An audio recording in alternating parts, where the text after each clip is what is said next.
வணக்கங்க. நான் சித்தமருத்துவர் வித்யாசாகர். பல பேர் பல வெளியூர் டூரிஸ்ட் ஸ்பாட்லாம் போய் வீடியோ போடுறாங்க. நான் சும்மா கிராமத்தை காட்டுவோம், இது கூட கொஞ்சம் இன்ட்ரெஸ்ட்டாக தான் இருக்கும். இந்த கேட்டு இப்போ இந்த சீசனில் நெல் பயிரிட்ட உடனே கிராமத்தில் போட்டுருவாங்க. இது என்னென்னு கேட்டிங்கன்னா, இனிமேல் ஆடு மாடுலாம் உள்ளே வரக்கூடாது. வண்டி போகணுன்னா கேட்டை தந்துட்டு போகலாம், டிராக்டர் வேணா முழு கேட்டையும் கழட்டிட்டு உள்ளே போவாங்க. இது பொங்கல் வரைக்கும் இந்த மாதிரி தான் இருக்கும். அறுவடை முடிஞ்ச பிறகு தான் ஓப்பன் பண்ணுவாங்க. பாருங்க, கேட்டை தாண்டி உள்ளே வந்துட்டோம். இப்போ வயல்லாம் உங்களுக்கு தெரியும். இப்போது ஒரு புளியந்தோப்புங்க. புளியந்தோப்பில் ஒரு 2 ஹெக்டேர் புளியந்தோப்பு இருக்குங்க.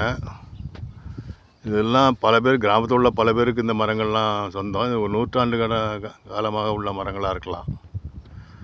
என்ன சீசனில் காய் காய்ச்சினா கீழே கொட்டும், அதை பொறுக்கிவாங்க, அவ்வளோதான். மற்றபடி இதுக்கு ஒன்றும் பராமரிப்பு கிடையாது. அது ரொம்ப நீண்ட காலமாக இங்கே இருக்குது. இது பாருங்கள், போர் ஷெட்டு. இதில் உர மூட்டையெல்லாம் சும்மா தான் போட்டு வச்சுருப்போம். 10 நாள் ஆனாலும் 15 நாள் ஆனாலும் இங்கே தான் கிடக்கும். ஆனால் யாரும் எடுக்க மாட்டாங்க. ஷெட்டில் பார்த்தீங்களா, உர மூட்டைகள்லாம் சும்மா தான் கிடக்கும். இந்த பாருங்கள், கற்றாழை பயிர் பண்ணியிருக்கோம். தெரியுதா? கற்றாழை மழை பெஞ்சால் கொஞ்சம் நல்லா பச்சையாக இருக்கும், நல்லா காஞ்சி போடலாம். இதுக்கு ஒன்றும் பராமரிப்புலாம் கிடையாது. சும்மா சொந்த யூஸுக்காக இதை பயிர் பண்ணி வச்சுருக்கேன். இது ஒரு களம். இது அரசு பொதுமக்களுக்காக போட்டு கொடுத்துருக்கு. நெல் வளர்த்துவதற்காக டெல்டா நிறைய வேண்டியெல்லாம் பார்க்குறீங்கள்ல, நெல் வளர்த்துக்கிறதுக்காக அரசு போட்டு கொடுத்துருக்க ஒரு களம் தான் அது.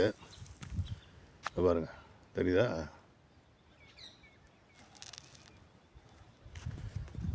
இங்கே ஒரு அவுரி செடி இருக்குது, காட்டுறோம் பாருங்கள். ஹலோ, அவுரி பார்த்தீங்களா? நீலி என்று சொல்லக்கூடிய அவுரி மூலிகை நல்லா செழிப்பாக வளர்ந்துருக்கு.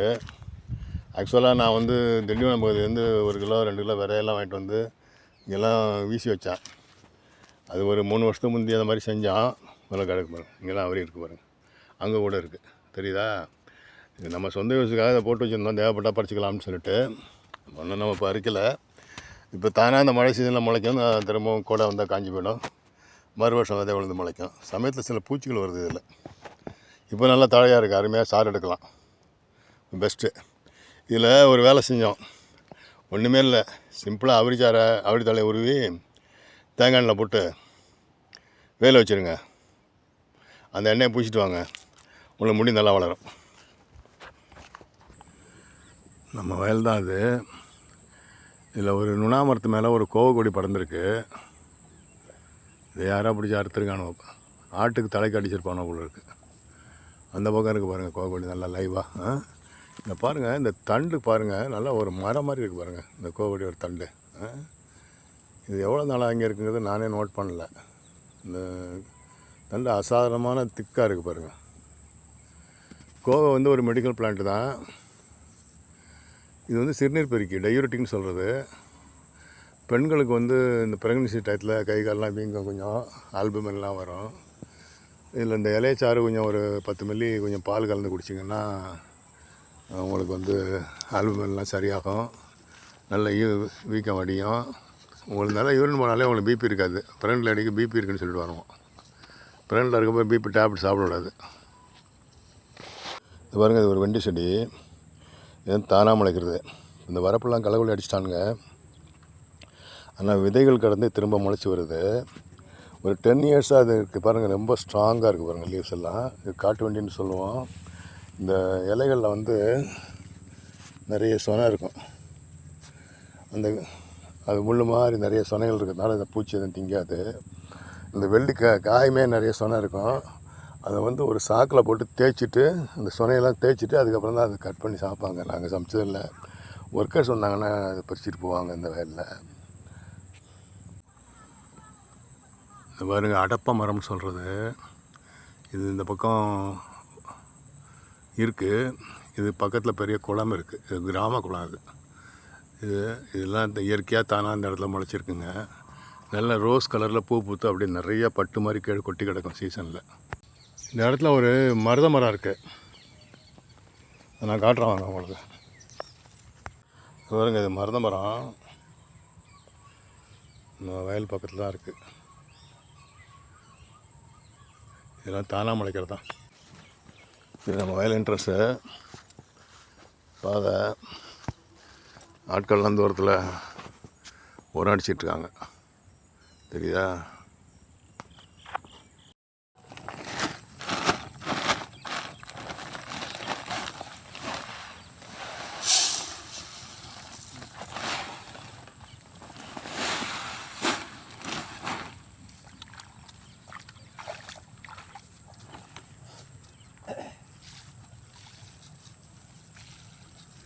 உரம் அடிக்கிறாங்க வயலில்.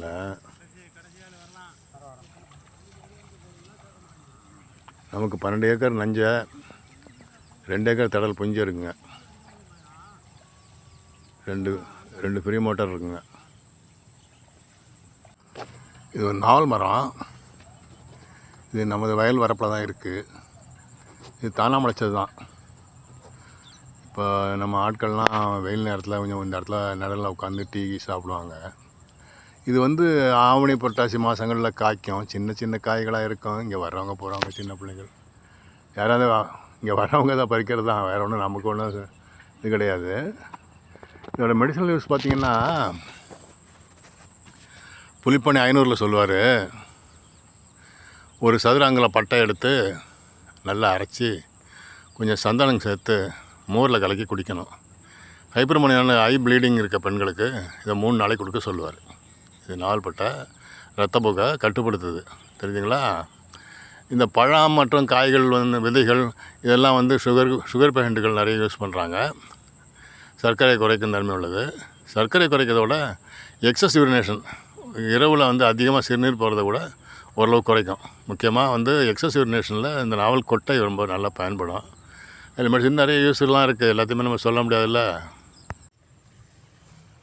பைப்பு இருக்குது, இதெல்லாம் தானாக இங்கே படர்ந்து கிடக்கும், காய்க்கும். மருதாணி இது சும்மா அதை வச்சு பயிர் பண்ணிக்கு இதை பற்றி யூஸ் பண்ணலாம்ட்டு. இதுக்கு ஒரு பாடல் உண்டு. சொல்லு நகைக்கண்ணில் சுற்றி வரும் புன்னரிப்பு, கொல்லும் மதுமேகம், கொம்மைமலை மாதருக்கு காணும் பெரும்பாடு, கட்டழிக்கும் வெட்டையெல்லாம் நானும் மருதொன்றிக்கு நாடு. இந்த பாடலை இது என்னென்ன வியாதிக்கு போகும்னு நான் சொல்கிறேன். இது பண்ணைக்குட்டை. இதில் வந்து மீன்லாம் விடலை. என்னன்னு கேட்டிங்கன்னா, இப்போ பாருங்கள், எங்கே பார்த்தாலும் தண்ணியாக இருக்குது பாருங்கள். மழை பெஞ்சு வெள்ளம் வந்துச்சுன்னா எல்லாமே ஒன்றாயிடும். அப்போ மீன்லாம் கரையிடும். அதனால் மழை வெள்ளத்துக்கு பிறகு தான் இதில் விட முடியும். ஒன்றும் பெரிய பெனிஃபிட் கிடையாது. கோடையில் ஒரு ட்ரிப்பு இறச்சிட்டு பிடிச்சோம்னா கீழே ஏதாச்சும் 4 கிராமின் கிடக்கும். நம்ம எடுத்துக்கிட்டு வேலை பார்க்குற ஆளுகிட்ட கொடுத்து விட்ருவோம். இங்கே பாருங்கள், பனைமரம் இலையெல்லாம் கருகி இருக்குது பாருங்கள்.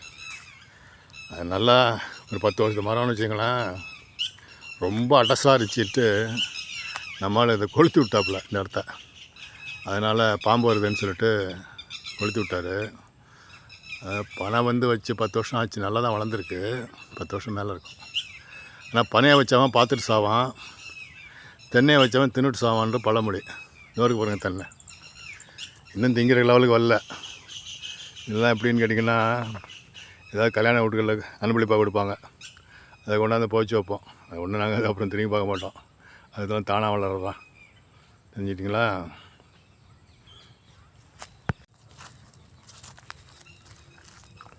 போர் 250 அடி, 250 சூப்பரான வாட்டர் இருக்குங்க. நல்லா ப்யூர் வாட்டர். கீழே அந்த இடத்துல மணல் பெல்ட் இருக்குது. இந்த டெல்டாவில் நிறைய இடங்களில் கீழே ஒரு 100 அடி 200 அடி ஒரு ஏரியாவில் மணல் பெல்ட் வந்துடும். மணல் பெல்ட்டில் நிறைய தண்ணி இருக்கும், நல்ல தண்ணி.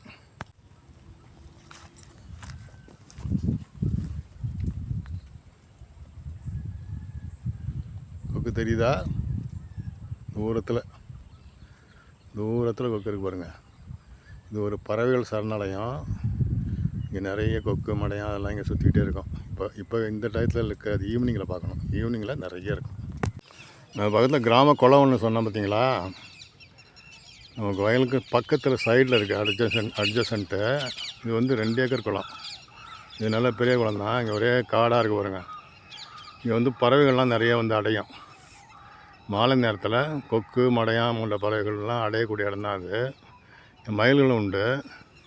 அப்படியே பாருங்கள் புளியந்தோப்பு தெரியுதுங்களா? இந்த பக்கம் புளியந்தோப்பு, இது சுற்றி வயல், நம்மளது கிடையாது இந்த வயல். பாருங்கள் ஜனங்கள்லாம் வயலில் வேலை செய்கிறாங்க, களை எடுக்கிறாங்க பாருங்கள்.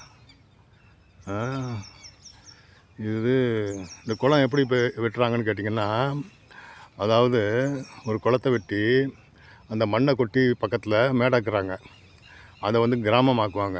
அதனால தான் டெல்டா பகுதி வந்து ஒரு சமதரையாக உள்ளது. அந்த இடத்த வந்து என்ன பண்ணுறாங்கன்னா, அங்கங்கே குளம் வெட்டி அந்த மண்ணை இன்னொரு இடத்துல கொட்டி பக்கத்துலேயே கொட்டி அதை உயரமாக்கிடுவாங்க. உயரமாக்கி அந்த இடத்துல வீடுகள் கட்டுறது, ஒரு கிராமங்கள் உருவாக்குறது, இதெல்லாம் செய்கிறது. அதுதான் நீங்கள் வந்து இந்த கீழ்த்தஞ்சை மாவட்டம் முழுக்க பார்த்திங்கன்னா ஒரு குளத்து பக்கத்தில் கிராமம் இருக்கும். ஹலோ, வேலை பார்த்திங்களா? 8 வரைக்கும் பருத்தி தான். கோடையில் ஒரு 10 ஏக்கர் பருத்தி போட்டு எல்லாம் பயிரெலாம் கிளம்பிட்டு இப்போ ஒரு இன்னும் 2 மாதம் ஆகலை, இன்னும் கம்ப்ளீட்டாக பருத்தி இருக்கு பாருங்கள். நல்லா ஃபஸ்ட் கிளாஸாக வரும். பயிரை பார்த்திங்களா எப்படி இருக்குன்ட்டு. இது கோட்டை சாவடி, ஒரே போர் தான் இந்த 10 ஏக்கர் சப்ளை பண்ணிகிட்ருக்கு. அதில் ஒன்றும் தண்ணி ஒன்றும் ப்ராப்ளம் இல்லை, ஃபஸ்ட் கிளாஸ் தண்ணி.